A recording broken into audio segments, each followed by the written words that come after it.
Hello বন্ধুরা, শুভ সকাল। সবাইকে ছোট্ট একটা ব্লগ নিয়ে চলে আসলাম আবারও। আমি রিনা।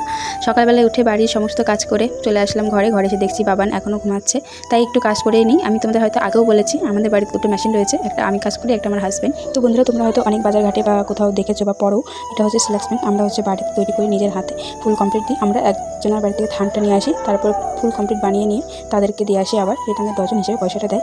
তো যাই হোক, আমাদের ফ্যামিলিতে আমি আর আমার হাজব্যান্ড, আমার ছেলে। তো বন্ধুরা, তোমাদের বাড়িতে কে কে আছে আর তোমরা কোথা থেকে আমার ভিডিওটা দেখছো, তোমরা কিন্তু কমেন্টে বলো। আমার খুব জানার ইচ্ছা যে তোমরা কোথা থেকে দেখছো। তো যাই হোক বন্ধুরা, তোমার সাথে গল্প করতে করতে আমার বিছানা সুন্দরভাবে গোছানোটা হয়ে গেল আর কাজটাও হয়ে গেল খুব তাড়াতাড়ি। তারপর বাবুকে রেডি করবো।